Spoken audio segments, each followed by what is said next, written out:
Como sabéis, estamos tratando una serie de mensajes titulados Identidad y Propósito.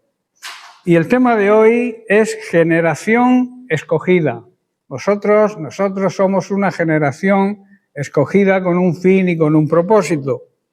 El mensaje está basado en la primera carta de Pedro, capítulo 2, verso 9, donde nos dice: mas vosotros, su pueblo, su iglesia, somos linaje escogido, real sacerdocio, nación santa, pueblo adquirido por Dios con un fin y con un propósito, que es que anunciéis las virtudes de aquel que os llamó de las tinieblas a su luz admirable.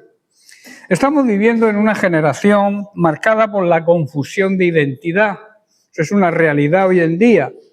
También por las nuevas ideologías que se están creando y que quieren introducir dentro de los jóvenes y de los niños hoy en día, que son una aberración total. Jóvenes que no saben quiénes son, ni para qué viven. Por eso buscan refugio en los placeres carnales y también en las adicciones, en la droga, en el alcohol. Se identifican por lo que sienten, o sea, no por lo que piensan, sino los sentimientos. También se identifican por lo que otros dicen de ellos. Y también se identifican por lo que ven en redes sociales. Pero Dios rompe este caos con una declaración firme. Nos dice que somos linaje escogido, real sacerdocio y una nación santa comprada, adquirida por el mismo Dios. Esto no es una sugerencia, esto es una identidad establecida por Dios. Primero habla de linaje escogido. No fuiste un error o un fallo de tus padres cuando te concibieron. Linaje habla de origen. Escogido habla de intención. Tú no apareciste en este mundo por casualidad. Fuiste seleccionado antes, en el vientre de tu madre, por Dios mismo. Antes de que lo buscáramos nosotros a Él ya nos había escogido. Por eso en el Evangelio de Juan, capítulo 15, verso 16, Juan nos dice: Jesús, no me elegisteis vosotros a mí, sino que yo os elegí a vosotros. Esto es una declaración profunda de Jesús que derriba el orgullo humano y levanta la gloria de la gracia de Dios. El Señor Jesús está hablando a sus discípulos en las horas previas a la cruz. Ellos todavía no entendían completamente lo que estaba sucediendo, pero Cristo quiere dejarles algo grabado, una verdad eterna en sus mentes. La relación con Él no comenzó en el corazón nuestro, sino en el corazón de Dios. La iniciativa la tomó Dios.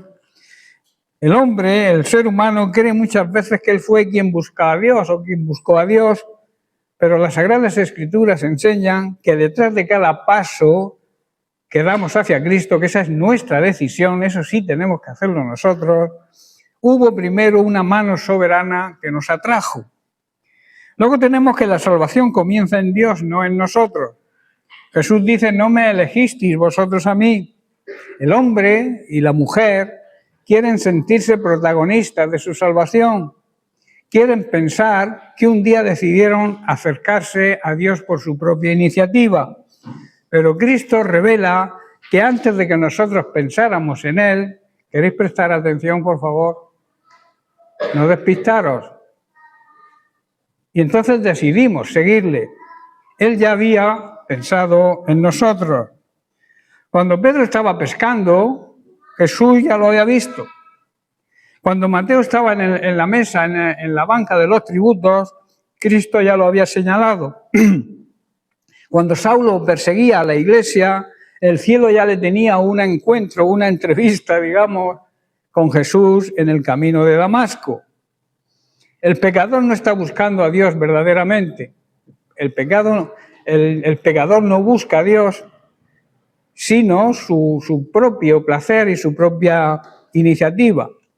Por eso dice la Biblia que nosotros estábamos muertos en delitos y en pecados. pero el buen pastor salió a buscar a la oveja perdida.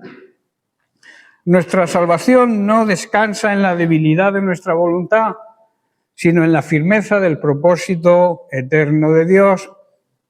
La elección de Cristo es una elección de gracia, porque Él dice, el mismo Jesús dice, sino que yo os elegí a vosotros. Jesús nos escogió, y Jesús no escoge, ni escoge quizá, como podamos pensar, a hombres o mujeres perfectas. Escogió en aquel tiempo pescadores impulsivos, el ejemplo de Pedro, hombres con temores y con dudas, Tomás, debilidades, fallos. Esto habla de que Dios no te capacita, te elige, pero te capacita después. Dios no elige a los capacitados, sino que capacita a aquellos que elige.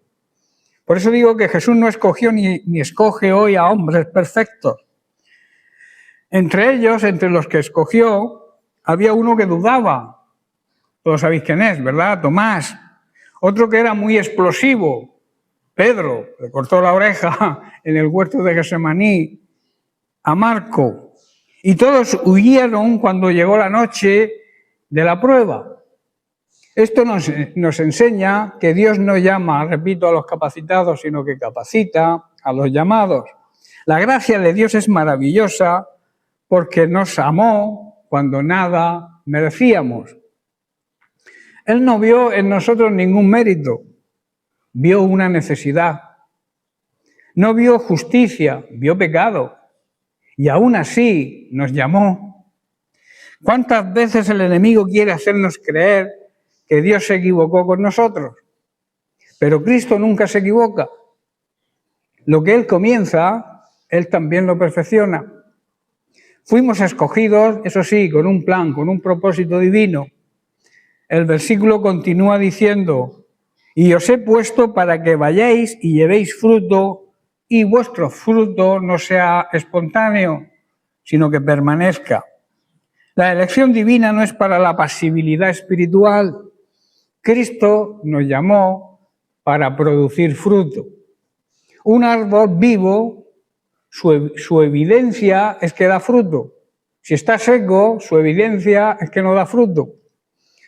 De la misma manera, un creyente verdadero manifiesta el fruto del Espíritu, el amor, la obediencia, el testimonio.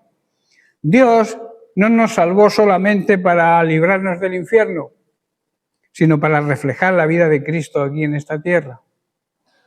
El Señor no quiere creyentes estancados, sino discípulos que den fruto y que avancen. ¿Qué fruto espera Dios de nosotros? En primer lugar, fruto de una santidad real. Santidad significa apartado con un fin y con un propósito. Cristo nos santificó con su muerte, pero nos exige que vivamos en santidad, apartados de toda contaminación y de todo pecado. También nos exige el fruto de la obediencia pronta, total y sin condiciones. También nos exige el fruto de almas alcanzadas. El otro día preguntaba, en el tiempo que llevamos de año, ¿cuántas personas hemos llevado a los pies de Cristo? Fruto de perseverancia aún en medio de la prueba. Fruto de un carácter transformado a la imagen de Cristo. Esa es la clase de fruto que Dios espera de nosotros. Y Jesús añade algo muy poderoso. Y que vuestro fruto permanezca. No sea efímero, no sea de una emoción y que luego desaparezca, sino que siempre estemos dando fruto. Hay obras humanas que desaparecen rápidamente, pero lo que nace de Dios permanece para toda la eternidad. La elección de Jesús produce humildad y adoración. Cuando entendemos esta verdad correctamente, no nos volvemos orgullosos, nos volvemos agradecidos. El creyente verdadero dice, Señor, ¿por qué me buscaste a mí? ¿Por qué tuviste misericordia de mi vida? ¿Por qué me llamaste cuando yo estaba tan lejos? La elección divina no debe producir ni orgullo, ni vanagloria, ni soberbia. Debe producir una adoración profunda a Dios. El cristiano que comprende la gracia vive humildemente ante Dios. Sabe que si hoy permanece firme es porque Cristo lo sostiene. Y aquí puedo poner una ilustración, un ejemplo. Dice que un hombre encontró a un niño perdido llorando en una gran ciudad. El pequeño no sabía regresar a su casa. El hombre lo tomó de la mano y lo condujo hacia su hogar. Años después, alguien le preguntó a ese niño, que ya era un adolescente, ¿cómo encontraste el camino a casa? Y él respondió, yo no encontré el camino, alguien vino a buscarme. Así es la salvación, Cristo es el que viene a buscarnos. Nosotros no encontramos a Cristo por nuestra sabiduría. Él vino a buscarnos cuando estábamos perdidos. Tal vez hoy miras tu vida y estés pensando o pienses, soy demasiado débil, he fallado demasiado, no sé si podré seguir adelante.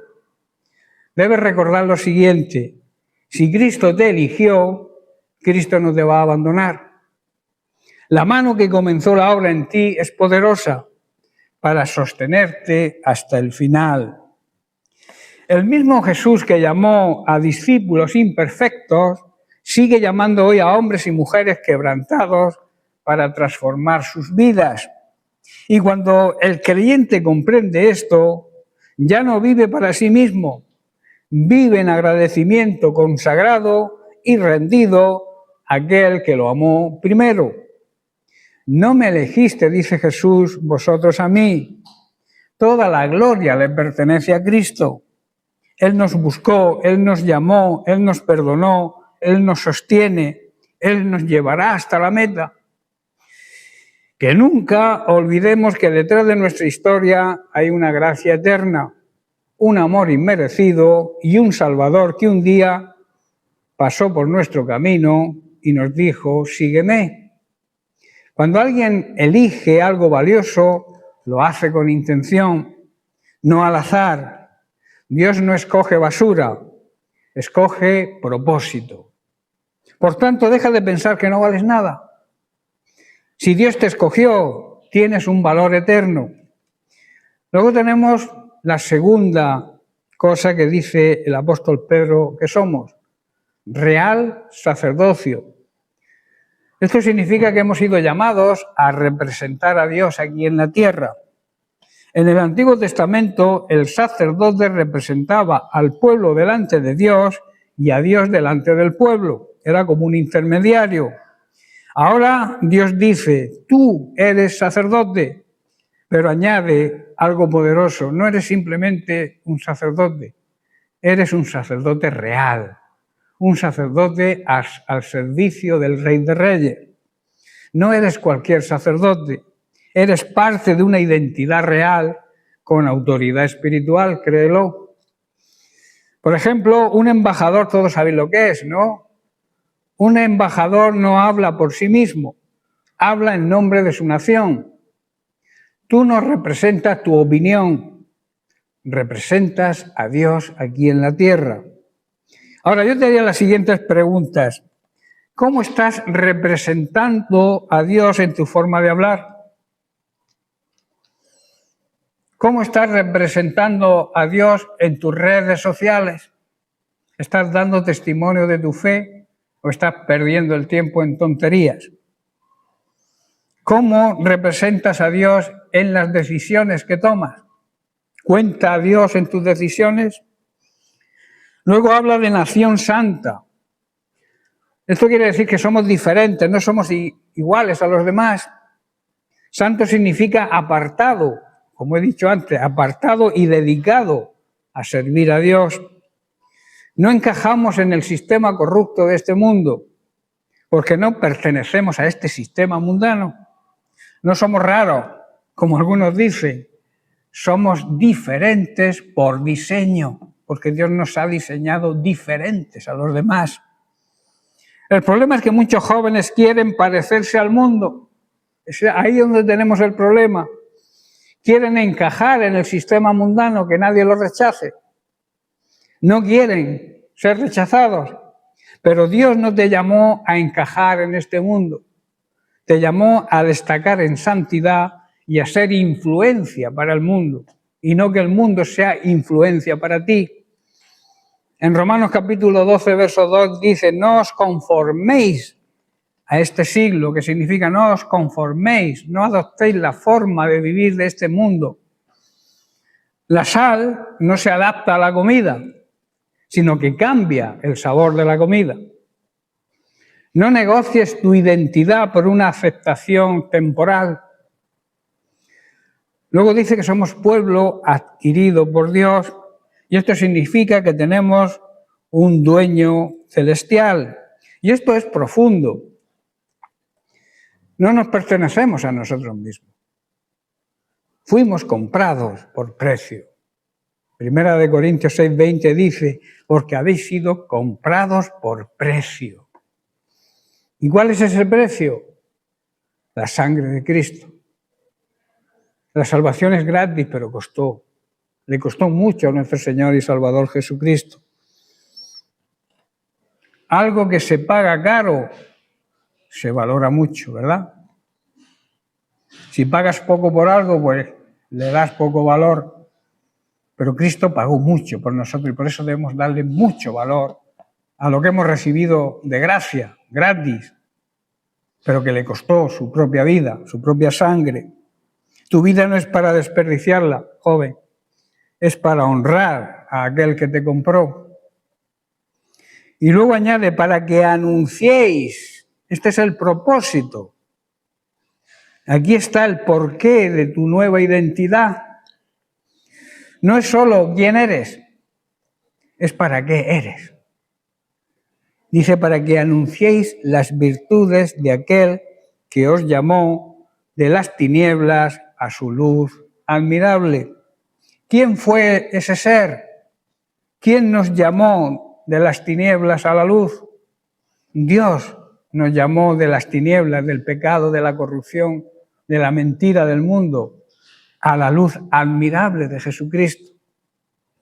Nuestro propósito, por tanto, es mostrar a Jesucristo, hablar de Jesucristo, vivir reflejando su luz. Una lámpara no se enciende para esconderse, ¿verdad? Se enciende para alumbrar. Y nosotros somos la luz de este mundo. Tu vida debe predicar incluso cuando no hables. ¿Comprendéis la frase? Tus hechos suenan más fuerte que tu voz. Y luego dice: de las tinieblas a su luz admirable. Nunca olvides de dónde te sacó Dios. Tinieblas habla de confusión, de pecado, de vicio, de vacío, de ignorancia de Dios. Luz habla de verdad, de vida, de dirección, de transparencia. No eres lo que eras antes. Ahora eres lo que Dios hizo contigo. Ejemplo: alguien que sale de la oscuridad valora la luz, ¿verdad? Si tú andas a tientas por casa porque se ha ido la luz, andas tropezando con una silla en el pasillo, con cualquier cosa, cualquier obstáculo, y de pronto viene la luz, valoras esa luz, ¿verdad? No vuelvas a lo que Dios ya te sacó, a las tinieblas. Dios te sacó de esas tinieblas, no vuelvas a las tinieblas. El mundo anda en tinieblas. Escucha bien esto. Tu identidad no está en tu pasado, no está en tus errores, no está en lo que otros opinan de ti. Tu identidad está en Cristo. Créelo, vívelo, experiméntalo. Eres escogido o escogida, eres representante de Dios. Eres apartado o apartada con un fin y un propósito. Has sido comprado y has sido comprada. y has sido enviado, comisionado, comisionada para un propósito, que es que prediquemos el Evangelio de Cristo. No solo hablando, sino con nuestro testimonio. Hoy Dios no quiere que solo escuches, quiere que abraces y que aceptes tu nueva identidad y el propósito que Dios tiene para tu vida. Por eso debes preguntarte, ¿estoy viviendo como escogido o como rechazado? ¿Represento a Dios ante el mundo o represento al mundo? ¿Estoy alumbrando o me estoy escondiendo? Cuando entiendes lo que eres en Cristo, dejas de vivir como lo que ya no eres. Ahora tienes una nueva identidad, eres un hijo, una hija de Dios y debes actuar en consecuencia. No eres hijo ni hija de cualquier cosa, ¿verdad? Sino de Dios, del Creador del universo, del Rey de la Gloria. De tu Creador, que a veces amamos más las cosas que aquel que ha creado las cosas. Amén. Bien, pues este era el mensaje de hoy. Que Dios os bendiga y ahora vamos a hacer una dinámica.